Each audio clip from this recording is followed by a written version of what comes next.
We are live. Hello, everyone. Thank you for joining us today on whatever day is it now? Oh, February 28th. Last day of the month kind of took me by surprise today, thinking it's going to be the 30th or the 31st. No, it's the 28th.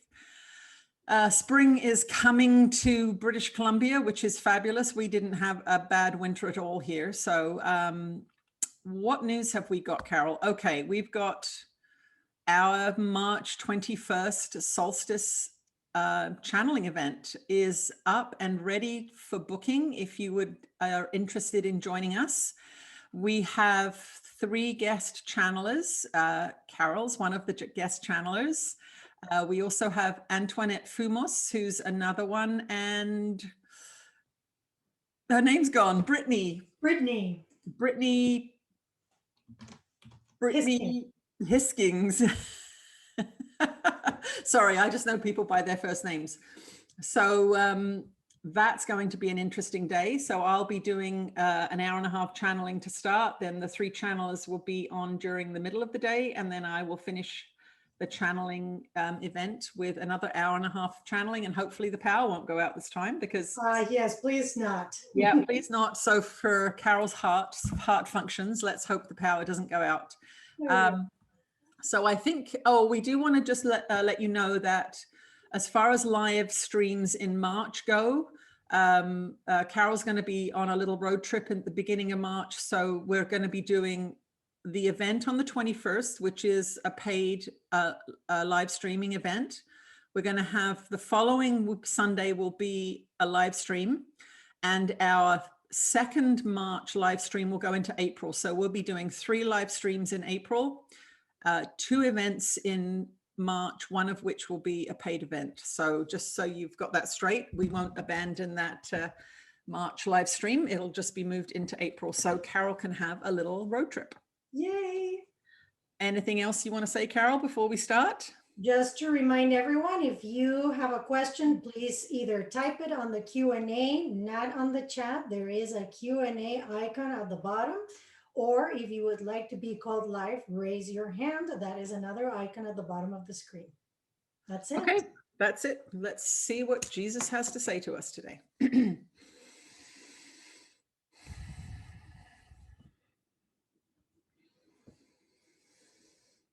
You are blessed beings indeed. I am that one that you know as Jesus. As spring arrives to the northern hemisphere, there is an itchiness in the feet of many. It is a desire for change. It is a desire for expansion. It is a desire for freedom. And that is what we are feeling in your collective consciousness. We're feeling a very, very strong desire for things to become saner. When we look at your general collective frequency, we're feeling a lot of frustration with the status quo. We're feeling a lot of, we will say, anger at the system that is clearly using fear to manipulate. And that is dawning on many minds. It's dawning on many minds who perhaps 6 months ago were all on board with the events and actions that are happening around the planet. But now people are beginning to see that there are some cracks in the facade of this regime that is playing out on your planet. So what we are seeing is a lot of creative juices flowing. So when humans get riled up, when humans become passionate, your ability to create increases. So when you see an artist, let us say, passionately throwing paint on the canvas or passionately banging the keys of a piano, what you are seeing is energy manifested. You are seeing their creative juices flowing, and you can feel the power of it. You can see that they are, in fact, tapping into another world, if you will. Well, that is what is happening to humanity beneath the surface. So one of the things we want to say to all of you that are getting frustrated with the status quo, which is very understandable that you're frustrated with the status quo, the first thing we want you to do is to be grateful for what you have learned. We want you to be grateful for what you've seen about yourselves and what you've seen about your lifestyle and perhaps some of the things that you were doing because you were conditioned to do it. So for example, there are many people who are homeschooling their children now, and they realize that packing their kids off to school every day at 7 o'clock in the morning with the clothes and the lunches and all of these activities is a very, very stressful thing. And that many, many parents are going to choose to become much more flexible with their children. We see this as a tremendous benefit globally of parents saying this system is not safe, it's not loving, it's not kind. Remember, what we have been saying is the system has shown its hand, and we want you to accept what the system has shown you. This is one of the great benefits of the negatives, we will say, in the past year, is that you are seeing the truth of how little esteem your governments hold you in. You are also, it's also a good idea for you to look at what you have learned to live without. You've learned to live without constant shopping. You've learned to live without constantly going out for food. You've learned to live without a lot of things, and you have refocused your minds into a simpler, calmer way of being. These are huge benefits to your spiritual evolution. We want you to understand this. We want you to understand that when you realize you don't have to spend $400 a month going out for dinners when you're bored, that you've managed to figure out how to manage your boredom in a less expensive way, that is a good thing. That money is going to add up over the years if it's directed into some of these healthier systems that you are discovering. So for example, many, many people are discovering their gardens. They are discovering the joy of being out and digging in the dirt and planting food, and making it a much bigger part of their recreational activities, and realizing that to be able to go out and pick organic tomatoes out of the garden and to cut fresh lettuce and eat it within minutes of it growing, they're realizing that these are good things. So we don't want you to say this whole experience has been negative. It hasn't. It's very much, you hear these stories of somebody having a heart attack or getting a divorce.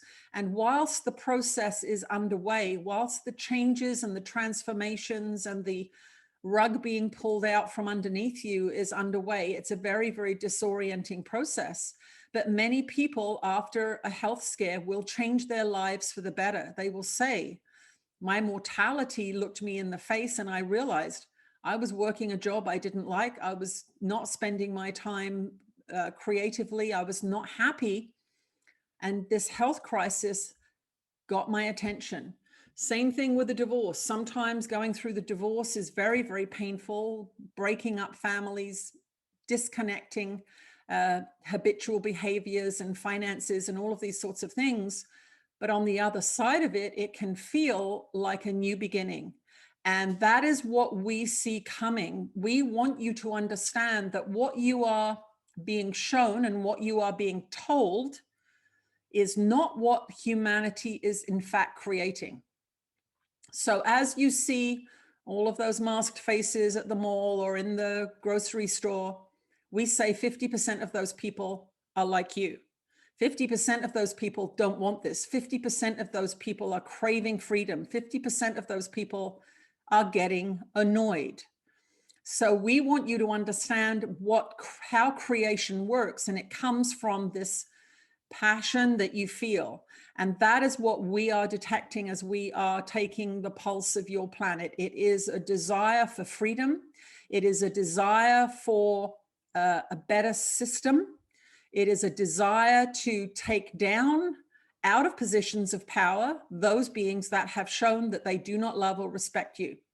That is what we are feeling. So this ire, we will say, is rising, just like the sap is going to be rising in the trees very, very soon. That is what is going to be flowing through humanity this coming spring in the Northern Hemisphere. And you are going to see it manifested. You are going to begin to see the resistance. The tactics that have been used with humanity up to this point are very disorienting because The minds that have invented it have done a lot of research. There are certain strategies that keep humans confused, off balance, and fearful.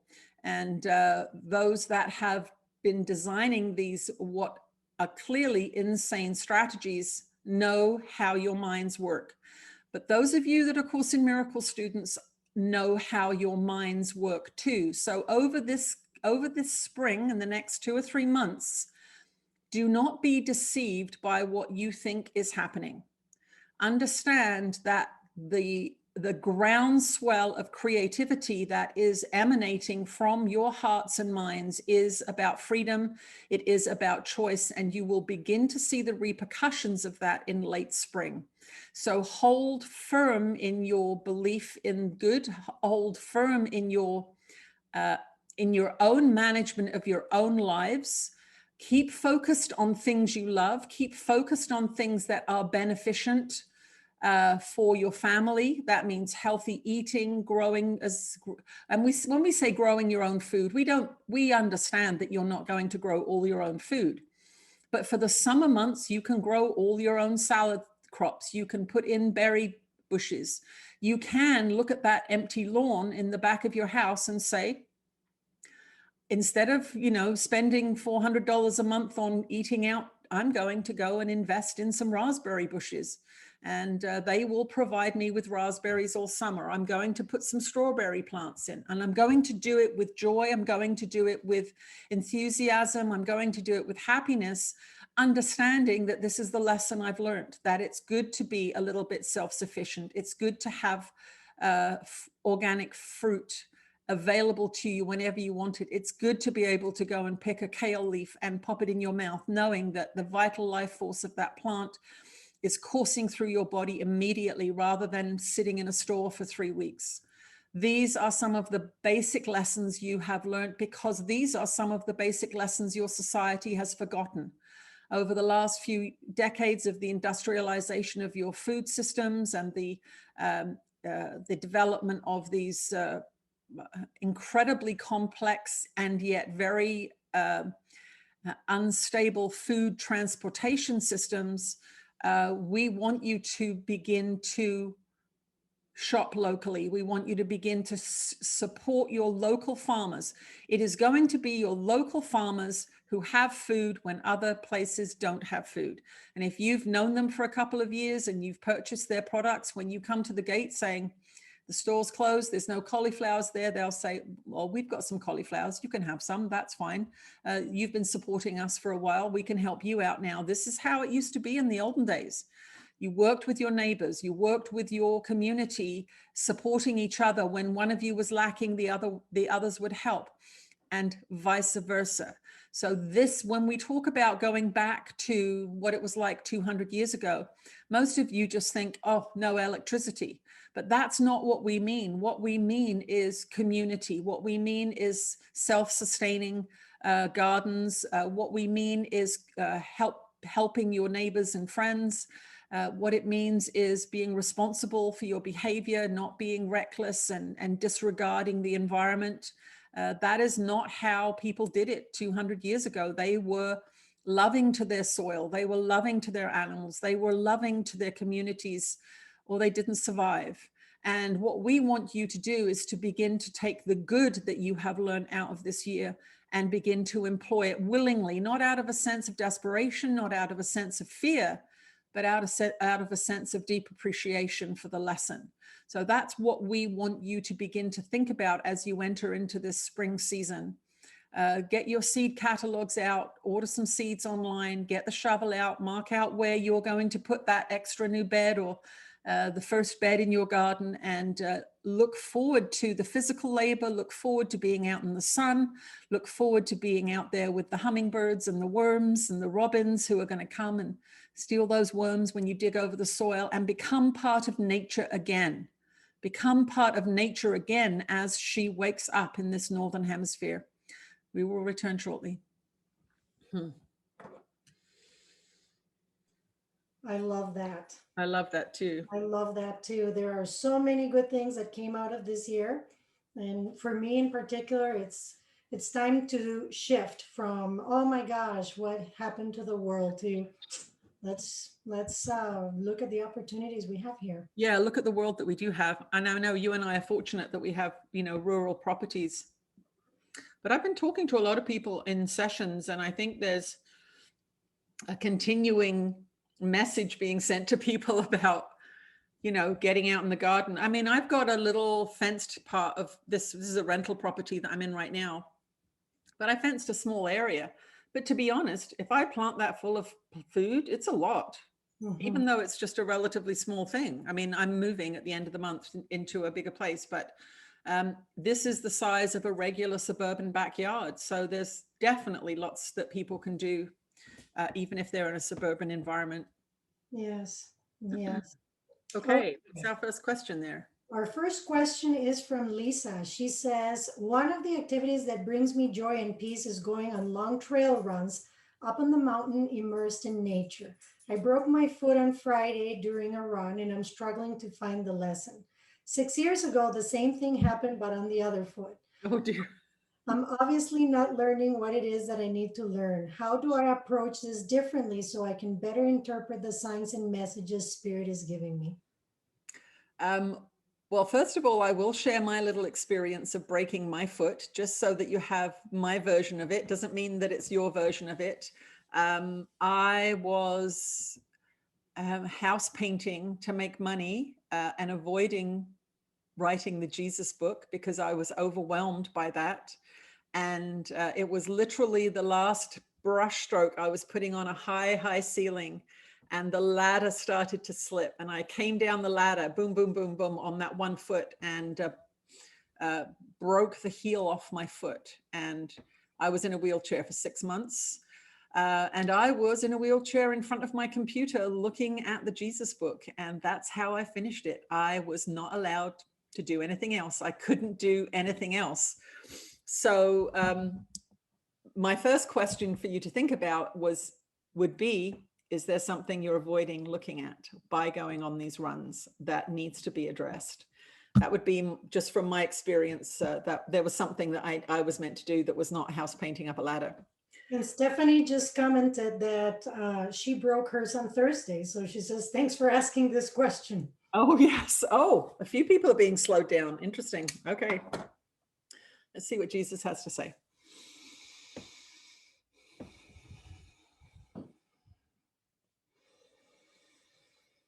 You are blessed beings indeed. I am that one that you know as Jesus.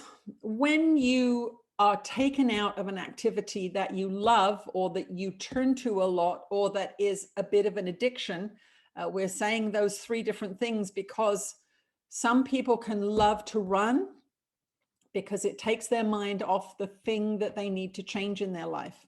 Some people love to run because it stops them thinking. When your body's engaged in an extremely attention-getting behavior, this could be overeating or running. It can be very different behaviors, but doing the same thing. It can mean that you're alleviating your suffering because your mind cannot do two things at once. If it's really concentrating on running and negotiating a rocky path, it's not going to think about the things that it normally thinks about. And so the run can bring you tremendous relief from a disturbed or suffering mind. There is always a benefit to an experience. So when you are sitting there wanting to run, and your foot's up on a stool with a cast on it, and you can't go, you can barely get cheese out of the fridge, because how do you get cheese out of the fridge when you're on crutches? It's very difficult. Our dear one had to give up shopping and all kinds of things when she was injured. But she came out of it because she's a good Course in Miracles student. What she decided to do was to immerse herself in all of the things that she was always too busy to do. So our dear one's a very active one. She's up and at it first thing in the morning, going to the gym, doing all kinds of things. As you can imagine, she's quite a productive person. But when she was taken out of that experience, she had to do some things that she'd never done before. So one of the things that she did, and we're not saying that this is exactly the situation for you, but we want you to contemplate where you might be learning something that you couldn't learn as long as you're active and able to go on these long runs. One of the things our dear one had to do was she had to get her son to go shopping for her because she could not go shopping. She was in a wheelchair, couldn't carry things. And so she would give him a list of things that she needed. And she would say, I need apples and tomatoes and whatever she needed. And he would come back with a big bag of apples and a big bag of tomatoes, 5 or 6 in each.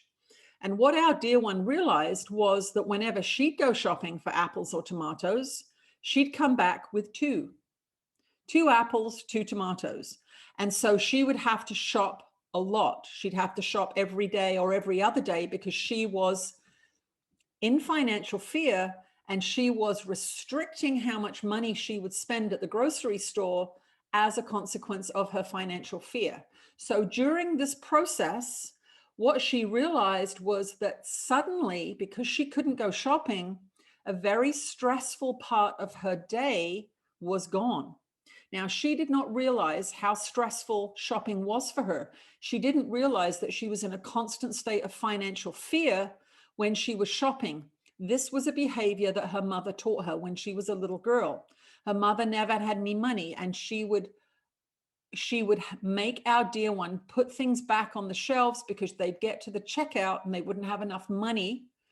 And so our dear one would constantly, she learned to add up how much things cost so that she wouldn't have this trauma. This was completely unconscious to her, that she was carrying on this very stressful behavior that she'd learned when she was a kid. So what she saw was that the way she was shopping was causing her anxiety every single day. So when she was able to go shopping again, which was 3 months later, she had a long time to figure this out, she changed the way she shopped. So she copied her son. She'd buy 6 apples, she'd buy 6 tomatoes, she'd go in and buy more food, and she would not count the money. She would not stress herself out the way she'd been trained into. And she would know that she had the money in the bank and she would just pay it. And she would make herself not look at the total.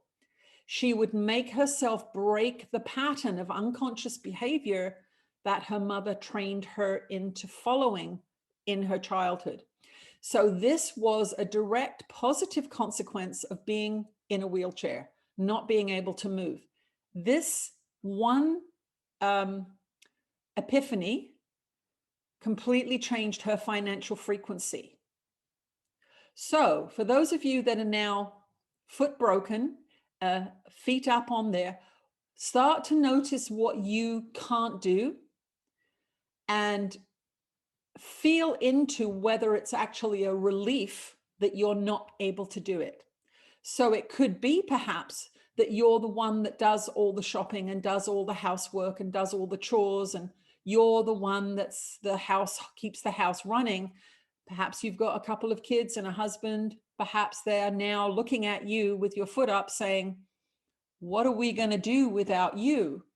What are we going to do without you? And you say, I don't know. I guess you're just going to have to figure it out. This could be the benefit that you are getting from this experience.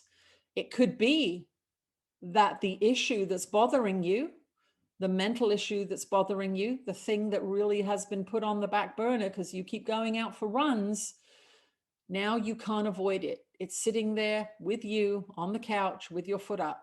Look at what is bothering you that you have not been dealing with.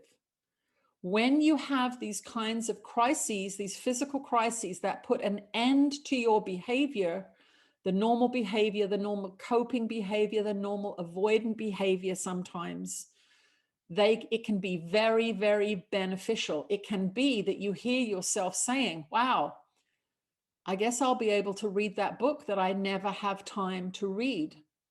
You have time to read the book. You've just been choosing not to. You've been letting other things get in the way. So what we'd like those of you that have these kinds of injuries to think about is, what do I avoid by running? What am I faced with now that this injury is getting me to look squarely in the eye?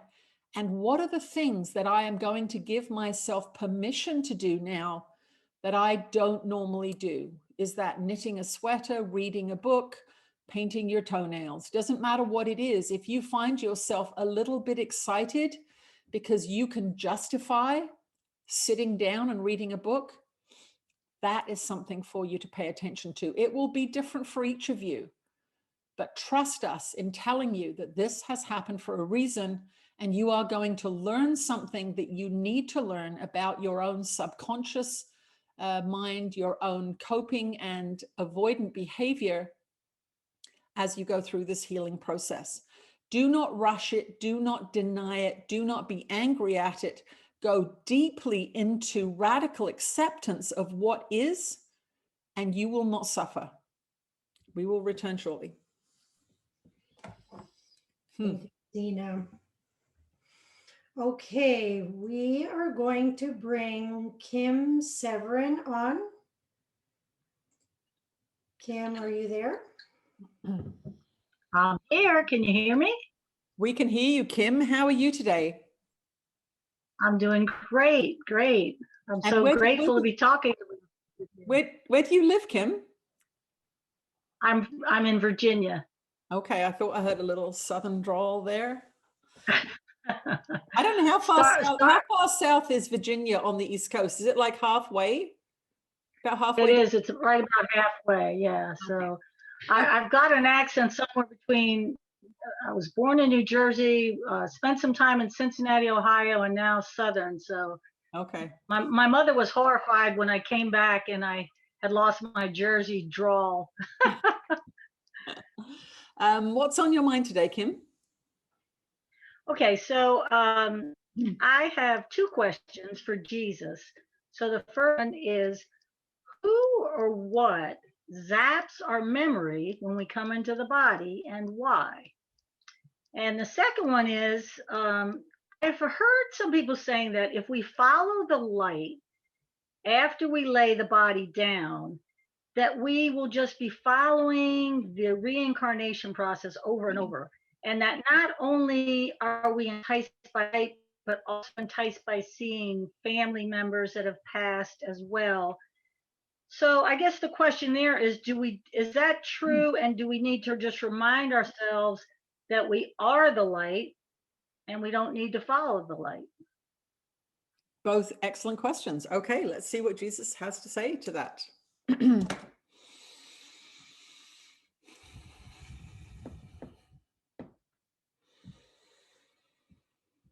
You are blessed beings indeed. I am that one that you know as Jesus. The first thing we want you to understand is that you can always trust the light. The light will never deceive you. The light is always true in that sense. When this story is being passed around the internet that you shouldn't follow the light, that it's a deception, what's happening is there is a little bit of truth in it, in the sense that people jokingly say the light at the end of the tunnel is you coming out of another vagina, and that you're just going into the reincarnational cycle one more time. It is not the decision you make at your point of death that makes that decision. It makes the next incarnation that you are going to experience is made by every decision that you make in this incarnation. It's made daily. You are constantly choosing what your next experience is going to be like, whether it's going to be a high frequency experience or a low frequency experience. Now, this is not reward and punishment per se, but it is this idea of you reap what you sow. If you are doing your forgiveness work, for example, this is the most powerful device that you can use to shift and change your future. And when we mean your future, we don't just mean your incarnation, this incarnation, we mean your absolute future. When you remove the need for separation from your mind, you will not need to come back into a physical body. So you will hop on this, on the cycle of karma, if you want to call it that, the cycle of reincarnation, as long as there is a need for you to continue to have the experience of separation and feel what separation feels like. So what separation is for you to feel your belief in it. This is why this world is full of trials and tribulations, because you have, not you individually, Kim, but you as a collective are of a similar enough frequency that you still have judgments, you still have fears, you still have projected this world into your imagination in an effort to escape the guilt you feel for separating from God. That is really what this place is. It is a movie screen on which you project your beliefs and through which you get to experience your beliefs.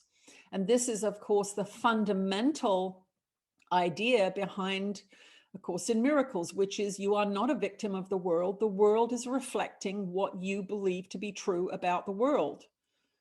So when we say you can trust in the light, it's like you can trust in the sun. You can trust that the sun brings you life. The sun brings you energy. It is what keeps things going. It is the force that allows life to live on Earth in this physical three-dimensional experience. The sun goes out within 3 days. The Earth is done. 3 days. It'll be so cold that you won't be here. So the light is very, very symbolic. You can trust the light. What we want you to understand is that you can trust the light within your daily practice, within your daily life, where you are making those decisions that determine what your next experience is going to be. So when we assisted our dear one in bringing the book through, Great Minds Speak to You, there were some stories there of beings being lost in the darkness because of the choices that they had made in their physical incarnation. So they were not met with the light, they were met with the shadows of their own mind. And so this is something for all of you to remember as you are working through the shadow self, the shadows that are arising in this galactic speed up that you're experiencing. Many of you are getting to see your shadow selves. You're getting to see the parts of you that are short-tempered, the parts of you that are fearful, the parts of you that are separation focused, the parts of you that are frustrated. These are the parts that are good for you to see because it gives you an opportunity to work with them and to soften them and mitigate them a little bit, because that's really what this incarnation is all about. The message that is coming through about this, we'll call it false light, that is really part and parcel of the propaganda system that is at play on in your social media systems. There's always this idea that if somebody is posing as a spiritual teacher or some kind of channeler or psychic or intuitive, that they are who they say they are. One of the things that we are very, very pleased about with our dear one is the consistency and the integrity of the work that she has allowed to come through her. If you have been following her for years, you understand that there is very little fluctuation in her channeling. There is very little that makes you think, well, that doesn't sound right. There is information that makes you feel good. There's information that empowers you. There's information that, even though you may think it is quote unquote negative, as we say, you know, we are at times warning you that there's a bridge out up ahead and you may need to change your direction a little bit. Don't get mad at us for that. We're helping you.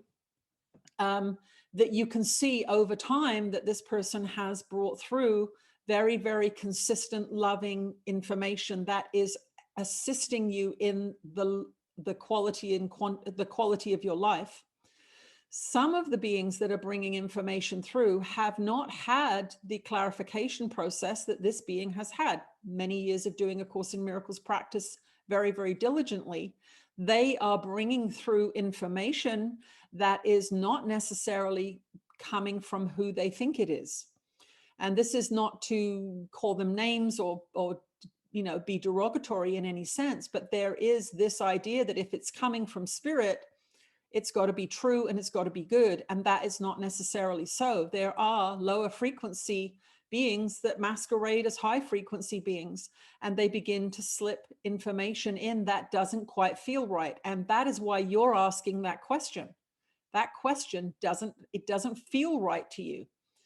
You hear all of these many thousands of near-death experiences, and the stories are so similar, heading towards the light, meeting loved ones, these kinds of things. And then here comes this other story that this is bad. You must use your logical mind in some of these circumstances and say, well, there's thousands and thousands of near-death experiences where people seem to have the same experience. Why is this news story coming, and why does it feel strange and a little bit off? Because it is, your guidance is dead on. It's a little bit off. So we have, we've mentioned to you as a group that a lot of the information that's coming through the screens and the social media, you need to really start using your discernment. And if you're going to follow somebody's teachings, if you're going to listen to what they are saying, check back through their history. How long have they been doing this? Are there a lot of dissenters within their family of followers? Are there, are there other things that person is saying that don't quite feel right to you? It's okay to do that. It's okay to check up on people and go, where's this person from? What are they doing? How long have they been doing this? Do they have any books I can read? Maybe I'll read a book of theirs and see how I feel about that information. Now, there are people who do not align with our information, and that is okay. But if you look at the quantity and quality of the information that has been coming through our dear one for a long time now, you can see that it's very, very consistent and that it's quite reliable. So that is one of the things that we would suggest that you look for when trying to figure out if you should listen to a piece of information or not. When you come into separation, the reason that you don't remember is because it is too overwhelming to remember. It is too overwhelming to remember. When you come into separation, when you come into this place for another incarnation, we'll say another kick at the can of learning how to be loving, we want you to understand that to have the true experiences, the free will experiences that you need to have to learn, you have to forget most of what you know.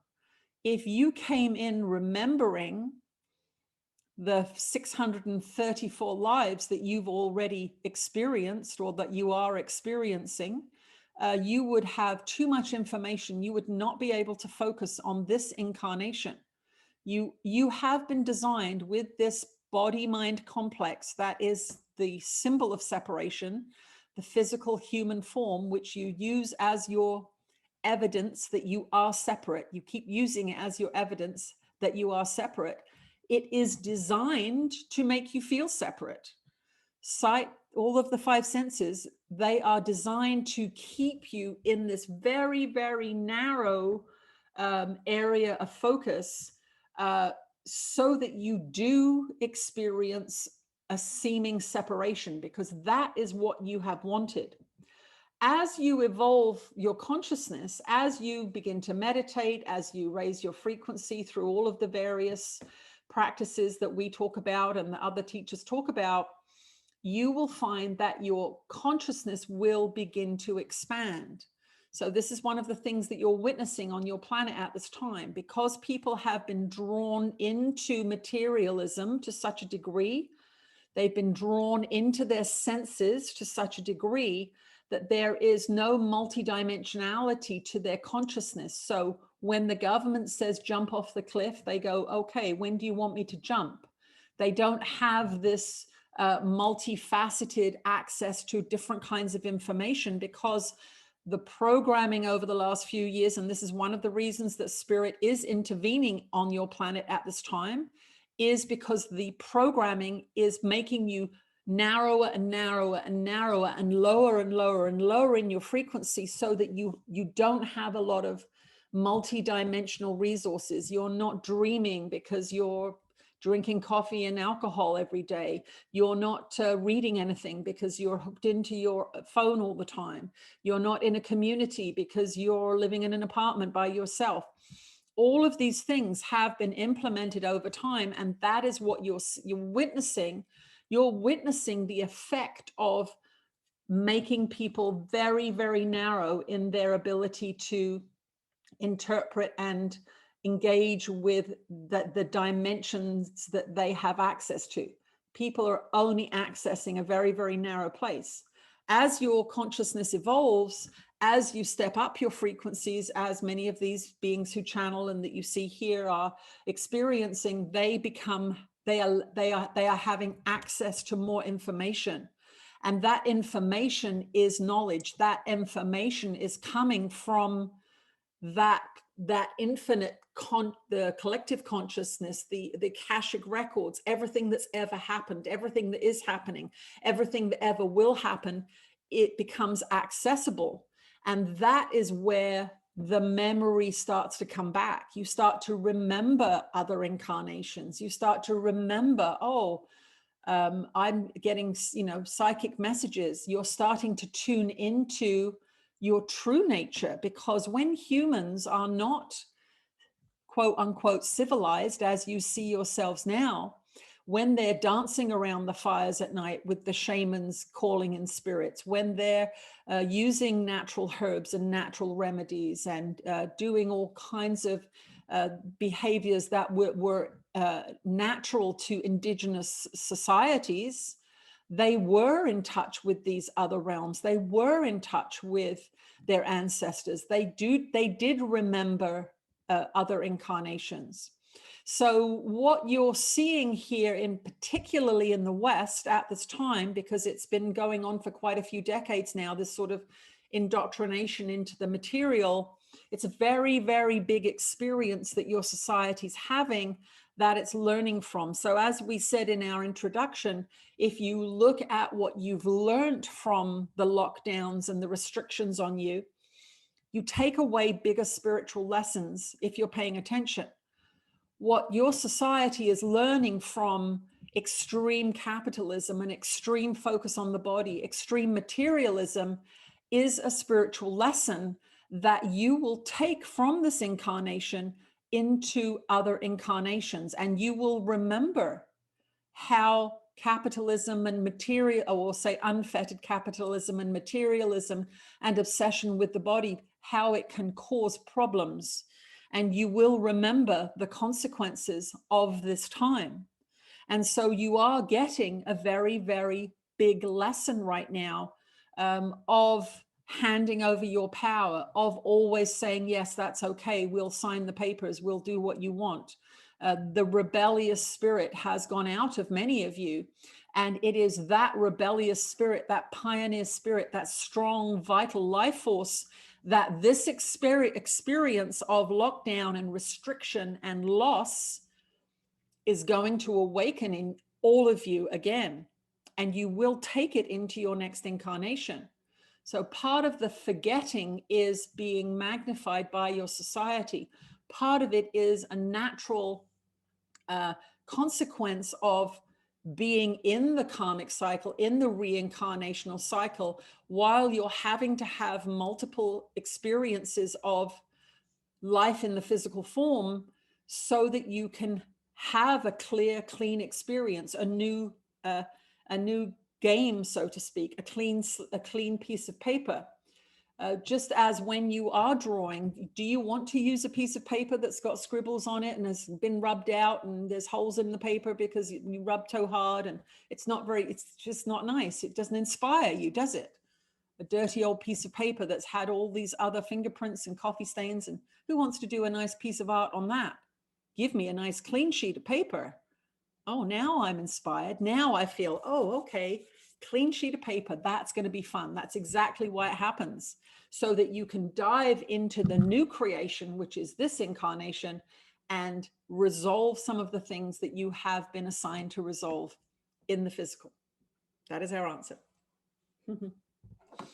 Oh, I like the clean sheet of paper idea. That's very cool. That is such a great answer. That was one, and it's a great question. That was one of the concepts when I was starting to listen to your material after 4 decades of Catholic indoctrination. That was one of the concepts that I struggled the most understanding. It's like, why are we forgetting? What is really the purpose? And even though they would answer it, it wasn't really clicking with me until finally it did click on me. Okay, if we're going to grow and we come with all this knowledge, not only, like he said, it's overwhelming, but we're not going to grow. Yeah. So Yeah. beautiful answer. You've completely frozen, Carol, by the way. I don't know. Maybe turn your, oh, hang on. Oh You my moved a God. minute. Maybe turn your video on and off and see if that changes it. Weird. I wonder what's going on. Am I frozen or am I back? No, you're back. Okay, good, good. That's weird. A little, All right. a little glitchy, but back. Okay, well, let's get me out of here and let's bring Lucia on. Lucia, can you please unmute yourself? Hello, Hi, Lucia. How are you? I am doing great. Thank you for taking my call. Oh, you're welcome. Where do you live, Lucia? I'm here in California, Los Angeles. How's it doing in California? I mean, California. It's a beautiful day with the crows and the animals and the squirrels outside in the park. Oh, beautiful. California has such beautiful weather. I'm always envious. If I had to live anywhere, if I could eliminate the government, I'd live in California. Yeah. Very Wow. beautiful place. Okay, what's your question, Lucia? Yes, I wanted to share with you that I was doing 40 days and 40 nights ascension videos on day 23, the lesson in the morning. I was repeating this 40 days, 40 nights. And there was one paragraph there that somehow resonated, talking about family and children and the programming that children go through from school systems, from the religion, and from families. And sometimes they feel very stuck. Mm-hmm. So after I was done with the lesson, I closed my eyes and emotions started bubbling up about memories of my own childhood. And I couldn't hold back my emotions. And I asked Jesus, wow, how a book like this, ACIM book, would help children feel safe and loved as well. So then at that moment when my eyes was closed, I saw a children ACIM book with pictures by Tina Spalding, Kelsey Forenbrock, and mothers collaborated together. And it was in all the library and resource centers. So then I asked myself when I opened my eyes and I asked, is this from my mind or is this from Jesus? And I would like to ask Jesus this question. Okay. Very, very good question, because we sure haven't written that book. We haven't done that book yet. Let's see what Jesus has to say.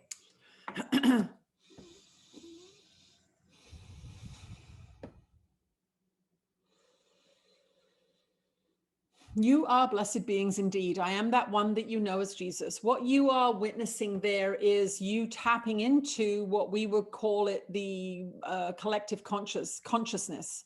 What you have access to are the infinite possibilities available to humanity. And that's what you were tapping into in that moment. This book has not been written by these people. It has not been planned as yet. But what we want you to understand is that the very fact that you have pulled this image out of the ethers is going to shift the potential for it coming into being. So when you get ideas, what we want you to understand as a collective is that ideas are dropping down from the collective consciousness all the time. This realm of knowledge, this endless source of information, potential, and possibility, what you would call the quantum field, is available to all of you. And when you begin to do these kinds of practices, that's the kind of information you begin to tap into.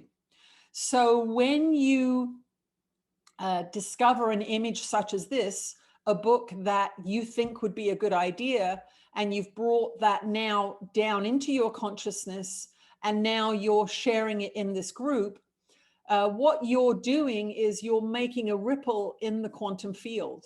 You're making a ripple in the quantum field that is going to affect the quantum field. So when you're engaging with these kinds of seemingly magical ideas coming from places you know not where, that is your sign for you that you are shifting your frequency significantly, because you're able to access something that is pure potential at this time. So this book is pure potential at this time.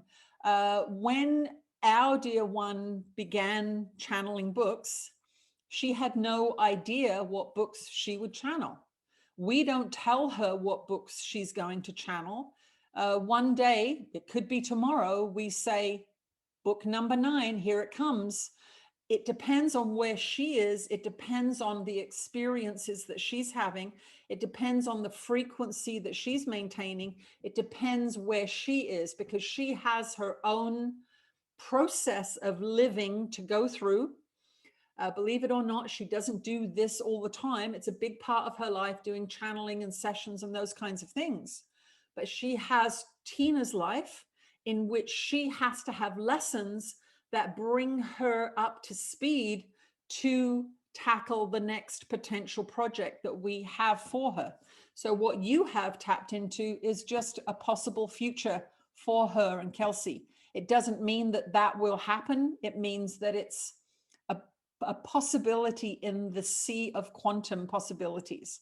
So you also have these kinds of possibilities when you're doing your practices and you begin to have visions of things. It could be that you have a vision of a home that you think, wow, that's a beautiful home. I wonder who that belongs to. It might be your future home. It may not be a home that you are able to manifest in this incarnation, because as you go through your experiences, you're not able to release those unloving beliefs and ideas from your minds. And so you aren't able to bring it down, let us say, from the quantum realm into the physical material realm. But we want you to know that everything that you see that is man-made here has been brought down from the quantum realm into the physical realm through the human consciousness. So the chair that you're sitting on, the computer that you're using, the car that's parked in the front yard, the tin roof on your house, these were just ideas. These were just potentialities in the quantum field at one point.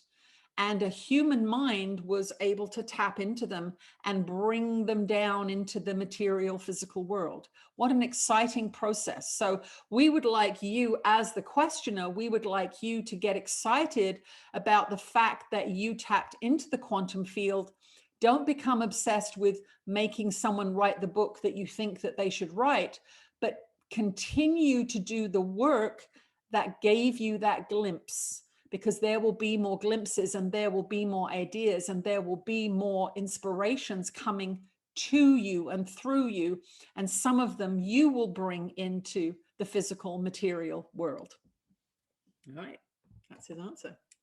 Okay. Well, that's very interesting. I read a book called Awakening a Child from Within, which is a Course in Miracles book written by an author called Tara Singh, a Sikh gentleman, and it completely changed the way I parented my kids. Kieran was 7 at the time when I got that book, and he was quite a handful, and my boys were quite a handful.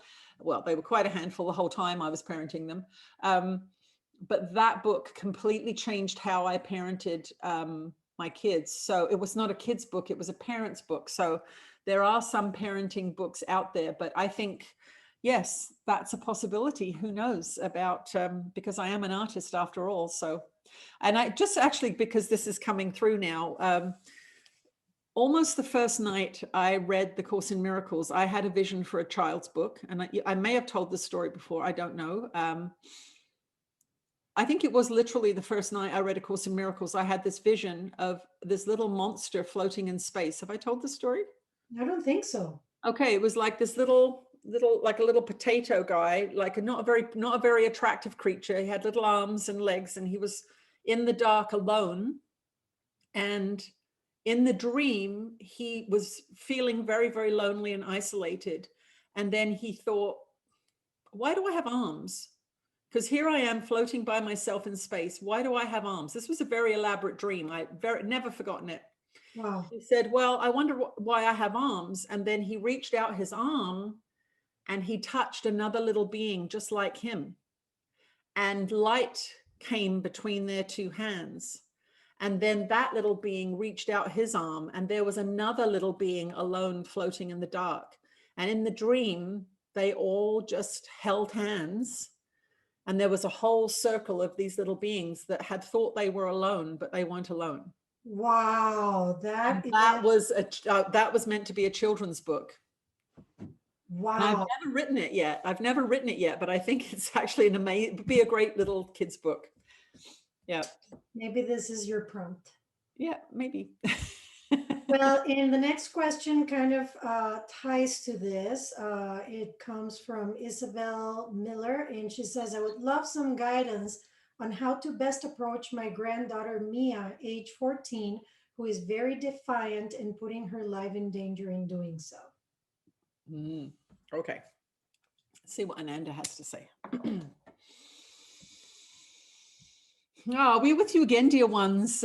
We are always, as usual, happy that you have all come together and dragged your meat suits to your computers and you are joining us here in this collaborative community. It is a very, very powerful thing that you do in coming together, in coming to a frequency where you are similarly engaged, similarly inquiring, similarly loving, similarly challenging and channeling yourselves into a new way of being. We want always to remind you of that it's a very, very important thing that you're doing.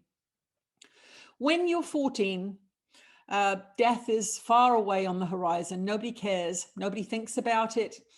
There is a warrior spirit that comes up in these teenagers. Our dear one was doing a session with somebody the other night, and this is an energy that in normal society, we do not consider your society a normal society. It is an engineered society. It is a propagandized society. That you will notice that the reproductive organs of your young people begin functioning at around 14, 15 years old. That's when they're really beginning to kick into being. What you have is a society that wants children to stay children. It does not want to shepherd them into young adulthood by giving them freedoms, by giving them challenging things to do, by giving them initiations, by helping them manage their energy. As it does with all of you, all it wants young people to do is suppress their energy. Now, some parents are fortunate in that they can send their children to soccer camps and gymnastics classes and these kinds of things. These are occasional areas where these energies can be let go of.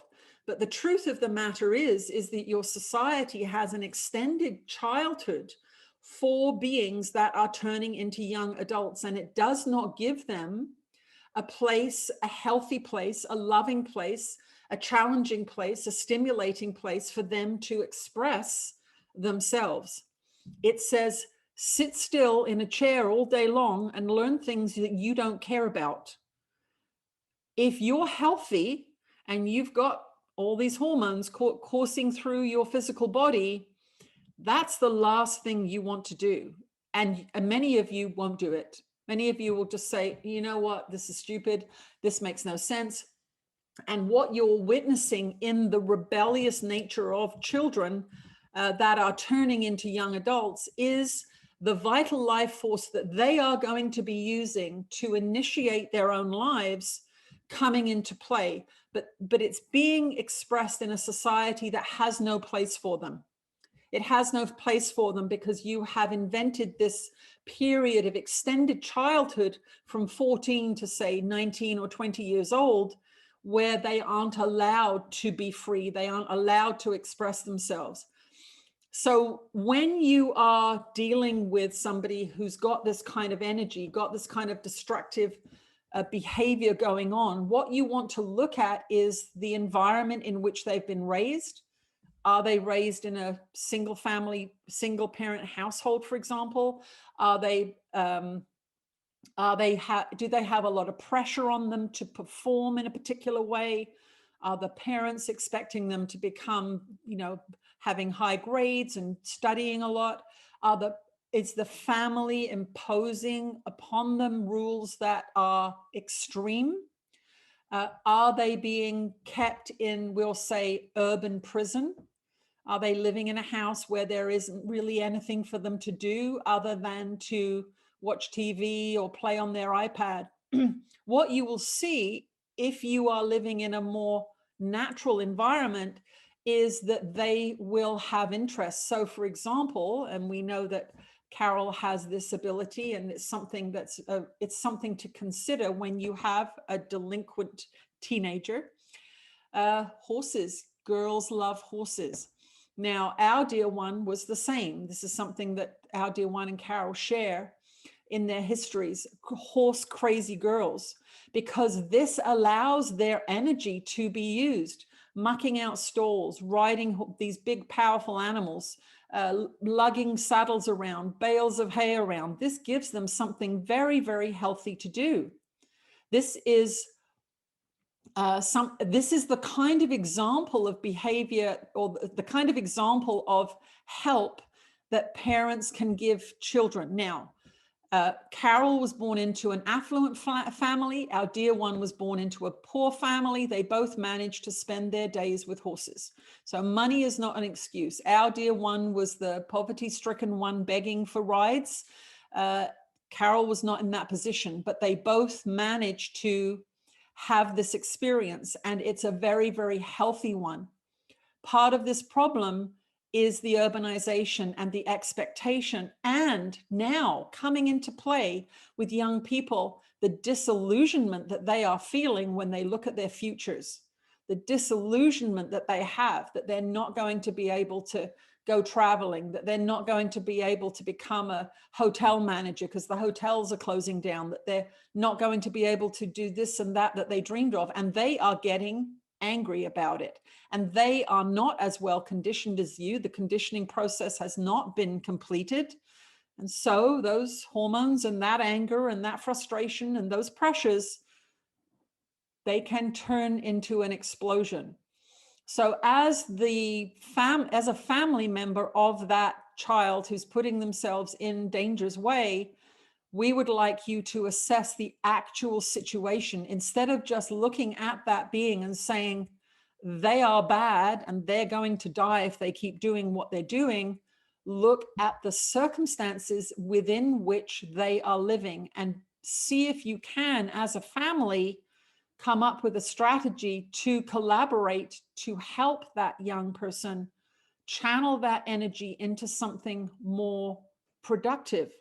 So it could be that they're very creative and the traditional schools are not appealing to them. Investigate that trajectory. It could be that they don't want to live in an urban environment, that they are seeking a country experience.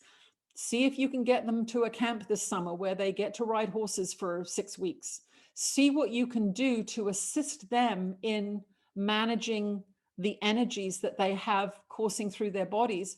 And as you are Course in Miracle student, step back from judgment and say, what can I add to this situation? What love can I add to this situation? Is there something that I can do? Is there something that I can do to assist this young person in finding their way? It could be that you say, I've booked a cabin on the lake for a week and I'd like you to come with me and let's just hang out and read books and tell stories. And that young person may say, thank you so much for taking me out of my boring family.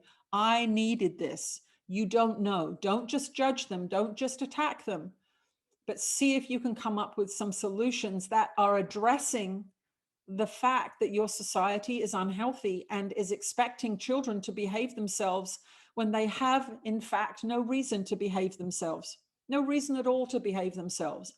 Many young people coming into your society say, I don't want to live the life you've led. I don't care about success. I don't want to have a mortgage. I don't want to go to an office every single day and do that. Why would I do that? You're not happy. You're doing it. You've been doing it for years and you're not happy. I don't want to do it. And the parents really have nothing to say because the kid's right. They're not happy.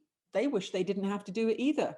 So there are many things going on in your society at this time, and a rebellious youth is in fact going to be of great benefit to your society as the changes on your planet unfold in the coming years. You are going to see a small army of young people saying, we're not doing this anymore. We're not following the rules. We're not going to live in small apartments. We're going to take off and homestead on some land and start a commune. It's going to be the 60s all over again, because that really was a beginning phase of the revolution that is going to continue. The 60s was a beginning phase of the young people starting to see that the materialism and the unfettered capitalism was not what they wanted. It didn't make their parents happy. It was restrictive and controlling. And there was an amplification of the, we'll say, control mechanisms used in your society to shut that revolution down. It was the dawning of the age of Aquarius, and you have just moved into the age of Aquarius now. So that seemingly long ago revolution of the 1960s was in fact the first ripples of discontent, and you are going to see more of them. So get used to it and use your imagination and initiative to add love to the situation rather than judgment and restriction and punishment.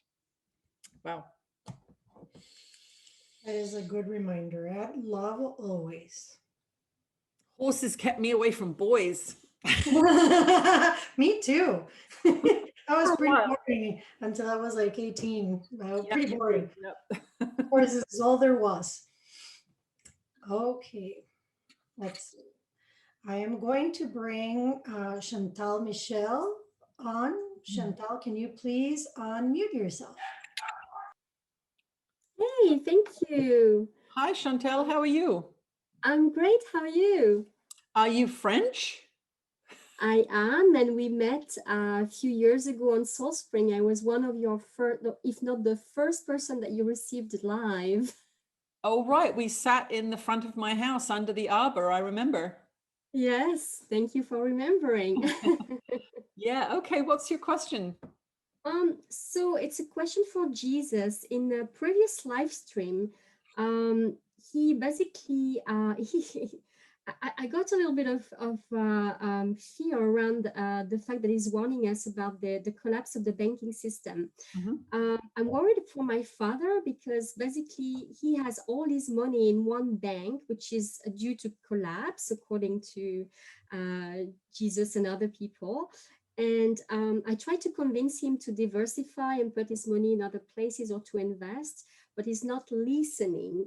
And I'm just wondering if he's going to be okay, as well as, all the people who cannot afford to buy gold or silver. Mm-hmm. And the whole financial thing is so confusing for me. And now there's also this quantum financial system coming into play that I don't know what that means, if it's a good thing or not. So I would just like to ask all this to Jesus. Thank you. Okay, good question.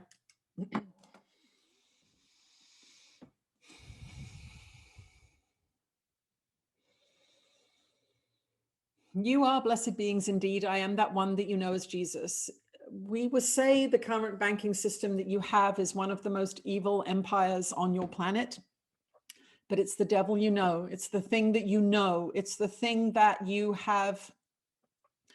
The thing that you have and your parents and your grandparents have been swimming in the sea of this financial system for 100 years.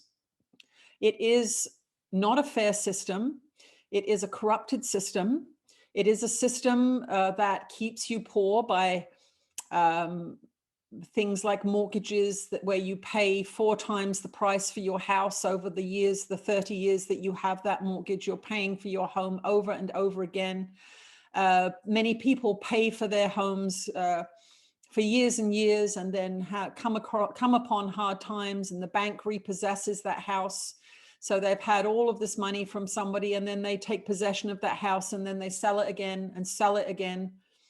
And you will see a cycle of recession and bankruptcies and foreclosures every 7, 8, 9 years. You'll see a repetition. And these cycles are in fact intentionally produced. This is one of the ways that the wealth is skimmed out of you. It's taken out of you. So the banking system that you have, the one that you know, is in fact quite corrupt and will not make its way through the elevation into 5D. So there is going to be a period of great disruption when this system finally collapses, which we will say is on the horizon. It's on the horizon and approaching. There are 2 systems waiting to take over. There is what we would say is a digital system, a digital currency system that is being orchestrated in an effort to continue to increase the controls on your transactions so that you don't have any cash. You won't be able to hide any transactions that you do. Cash will no longer be available. And so there will be a forcing of your hand to go into bartering, because that is something that humans can always do with each other. I have this and you have that. I need that. You need this. Let's swap. Let's not tell anybody what we're doing. This is what people used to do 200 years ago. Just to remind you of our little prediction, that's what people used to do 200 years ago. One person had a cow, one person had a pig. They would swap milk for bacon, and that is none of the government's business. So what you have is one system that is going into effect relatively quickly, that is being forced by the global, we'll say the globalists, who want to have a centralized currency that is within their control and can be monitored. This is not a conspiracy theory. This is something that they are telling you that they are doing. If you look to the World Economic Forum, if you look to the UN and these kinds of places, they tell you exactly what they're going to do. They have a plan. They've been implementing the plan for years, slowly but surely, step by step, so nobody really notices. There is, however, another more equitable, we'll call it quantum financial system, that is parallel to this other system that is also on the horizon. So what's happening as you're going through this particular process of the fall of the cabal is what we are going to call it. This is the dark web that has been surrounding your planet in terms of controlling the information that you get. If you go to ordinary people, your neighbors, your families, your friends, everybody wants the same thing. They want peace, they want prosperity, they want good food, good healthy food. They don't want these chemicals on their food. They don't want to go to war. They don't want any of these things. The fabricated negativities on your planet are not made by the average person. They are made to keep you in a frequency that is low, to keep you manageable, because when you're in fear, you're manageable. When you're conditioned, you're manageable. This is a lot of souls, a lot of powerful souls on this planet that you have to manage. You can't do it unless you are using some very, very stringent measures to keep them subdued. And there is a multifaceted approach to this happening at this time. Have you ever wondered why they spray toxic chemicals on foods? It makes no sense. Why on earth do they put toxic chemicals in your water to keep your teeth clean? Why do they do this? It is because it is a concerted effort to lower your frequency and to keep you from reaching your full potential. This is one of the reasons why we have harped on about your health and growing your own food and drinking spring water and these kinds of things, because you become empowered. You become empowered by these things. Now, when you look at your father who is indoctrinated into the banking system indoctrinates you just by the size and shape of their buildings. Have you noticed great big marble pillars, stairs leading up to the front, these huge edifices that imply that they're secure, that imply that they're wealthy, that imply that you should trust them? Have you ever watched the banking commercials? Lovely grandfathers sitting down with their children and the banking system telling you about how family oriented they are and how you can trust them and these kinds of things. Serious propaganda has been used to convince you to let people look after your money for you and charge you for looking after it. And we say, if you all go to the bank today and go and get your money out, it won't be there. You have been lied to. So when we hear about somebody like your father who has bought into this system, hook, line, and sinker, he is going to have probably a quite intense experience because he has put all his eggs in one basket. And of course, that phrase comes because that's a very risky thing. Now, your father's not looking at it as a risky thing. He's looking at it as a safe thing because he has been convinced by the banking marketing systems that that's what he should do. Now, just like anybody on this planet, you all get to experience the consequences of the choices you make. You cannot save your father from making the choices that, or experiencing the consequences of the choices he makes. Just as those people that are lining up to get experimental injections, they're not vaccines, they're experimental injections. They don't function as vaccines. It's a misnomer. It's a way of sliding in through the propaganda. You've had 3 generations of vaccine propaganda. So if you call it a vaccine, there's going to be a massive number of people that say, oh, it's a vaccine, that's good. I've been told they're good. My mother told me they were good. My grandmother told me they were good. There's no questioning. Go get the injection. Now, if people do that and they have negative health consequences on a spiritual level, they learn something. Now, when you are in this realm of the body and the family, and I'm the mom and you're the kid and that's my father, and I love all these people and I want the best for all of these people, that is okay for you to want it. But every one of your people, the family, the extended family that you have, every one of those people has chosen to take certain teachings into their mind, and they are choosing their behavior based on what they believe to be true about the world. Now, what we see is that it's very clear to some people that what is going on is dodgy, as our dear one would say. It's not clear at all to other people. They do not see what you see. Now, from a free will point of view, you cannot make them see, as most people are realizing, you cannot make people see because they have had a million different experiences than you. They have let different pieces of information go into their consciousness. They have had different practical happenings in their life that have led them to make certain decisions. You cannot make your father believe what you believe. He believes what he believes. And what you have to do is have faith that he is going to, in the scheme of his life, going to have a lesson that is going to benefit him. That is what all of you have. If you touch a hot stove, you burn your finger, it really hurts. You don't do it again. That's the most simplistic version of this learning. But as you become more and more complex, and as your society becomes more and more complex, the lessons that you learn become more and more complex. And so many people are learning through the revelations that are happening globally this year. They are learning things that they would rather not have learned. But that does not mean that the learning is bad. It means that that is going to stick with them forever. They will leave this incarnation with a knowing that that learning taught them. And that is really what we would say to all of you as you are going through this learning process of a transformation of your society is, what are you learning? How are you rising to the occasion? What is this situation asking of you?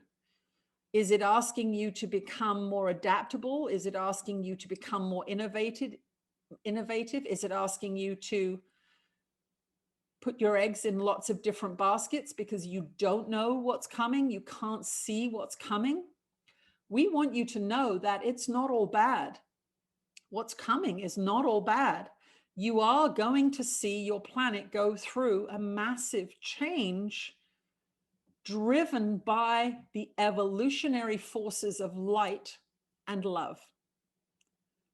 But what you have is a very unloving, violent, unforgiving, cruel, materialistic, body-obsessed society that is going to go through this change. And that means that all of those things that we've listed there, those lower frequency aspects of your society, are going to be revealed as the shadow that they are.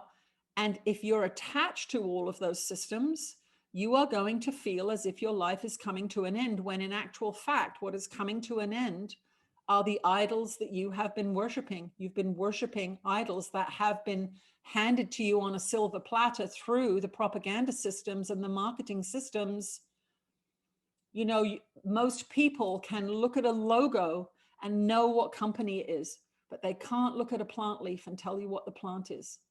They know that's the Nike swoosh. They know that's the McDonald's arches. They know that that's the Apple logo. And that's because you've been so deeply programmed. 200 years ago, nobody knew what those logos were, but they knew what the leaves were. They knew that that was poison oak. They knew that that was edible wild cabbage. They knew these things because that was what kept them alive. That's what kept them healthy. And that's what kept their communities going. You have been indoctrinated by a massive propaganda system that is driving your society to the edge of disaster. And the changes that are coming are going to be difficult because of that programming, but you will rise to the occasion. You will get your human ingenuity back. You will get your creativity back. You will become more adaptable rather than habit-driven and product-driven and advertising-driven. So we want you to understand that the lessons that some may have are going to be challenging. You are all going to be challenged, as you have been challenged this year. And you will continue to be challenged as the financial system reworks itself. It is not yet 100% clear what that is going to look like. But as these, we will say, next 18 months transpire, you are going to have some big waves of discontent and disruption and confusion going through the financial systems. We have given you many messages about this. We have given you lots of encouragement about how to shift and change your lifestyle if you possibly can. And if you cannot, if you are in a poverty situation, if you are in an urban situation, if you are feeling that you don't have any resources to call upon, then you are going to have to, as these experiences come your way, you are going to have to use the intelligence and ingenuity that you have to make decisions. There will be people who are living in urban environments right now. As these shifts and changes happen, there are going to be people who pack their bags and walk out of the city, leaving everything behind and saying, I'm not doing this anymore in the urban environment. I'm going to take my chances hiking along country roads, and I'm going to see if I can find a better way to live. Because for some people in some places, it's going to get that bad for them. We are telling you that, not because we are fearmongers, but because the massive urbanization, the massive control systems, the massive attack that humanity is under at this time is going to wake a lot of people up, and they are going to make drastic changes in their living conditions. They're going to choose. They're going to choose life. That is what the vital life force in you is. The human desire for survival and joy and peace and health is paramount, and it's going to get stronger and stronger and stronger as the authorities try and take it away from you. So that is the ebb and flow of what's happening right now. Is the vital life force in a lot of people is coming up. Their dander is coming up, and they're starting to feel that they need to take to the streets, and they start to need to assert their influence and independence and desire for freedom. And as that is rising, because of the increasing frequencies that you're being exposed to on your planet at this time, your consciousness is expanding in spite of what is being done to you, in spite of what has been done to you. So understand that it is impossible to protect everybody from the choices that they have been making. There are harvests that will be taken in, and some of those harvests will be bitter harvests for some people. We cannot protect everybody. This is a free will zone. You live in a free will zone. You came here to do what you wanted, to choose which idols you chased, which things you valued. You have all been given the free will to value and invest in what you want to invest in.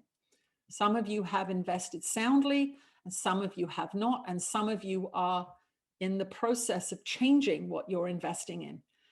It is not up to us to protect you from yourselves. It is up to us to encourage you to make healthy, sound, intelligent choices given the information that you have been given.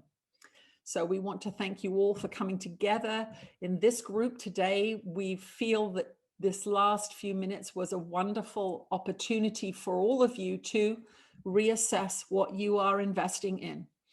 It is a time for contemplation. It is a time for looking at your past, even to ask yourselves, how did I get here? Is there a way that I can shift and change my strategy right now to improve my living conditions, given what I understand is happening? We are not able to give each one of you a remedy to avoid the lessons that you have created for yourselves. That is not our job. Our job is to give you truth, to give you information that when you go through that lesson and you come out the other side, that you have wisdom available to you to make new decisions. So that's what we're going to close with today. We don't want you to go into fear. That lowers your frequency. That means you're not being able to tune in to the knowledge and the intuition and the guidance that you need to help you make your decisions. So don't go into fear, but double down on your practice, double down on your excursions into the light and into the garden and into the forest, and all will be well in the end. I am that one that you know as Jesus, and I'll speak to you again at another time. Bam. That's what I say. Bam. Okay. That was good. That was good. Anything we need to say in closing, Carol? I don't believe so. Just to make sure that if you want to participate in the Spring Equinox event, that you go to the events page on Mighty Networks. The link is there to register. Don't leave it to the last minute. The recordings will not be available for sale, only for the participants. So please make sure that you don't let it to the last minute. All right, we're going to be opening up to our mailing list next. Mighty Networks people have been given first dibs. I'll be opening up to my mailing list next, and then I'll be announcing it publicly to everybody out there in the world. So that's how we're doing it, and that's 3 weeks away. So exciting. I'm looking forward to it. Thank you everyone for joining us today. And this recording will probably go up onto Mighty Networks Tuesday or Wednesday, depending on when it gets processed. So thank you for joining us live, and we'll see you. When do we see you? The 21st? Well, the 21st for the event. So the event is the next time we're going to see you. That live stream that we would normally have in 2 weeks is being moved into April. So just be aware of that. We will potentially see you in 3 weeks. And if not, in 1 month. I know that seems like a long, long time, but that's how it worked out this month. So thank you, everybody. And we'll see you in a few weeks. Bye-bye. Thanks. Bye-bye.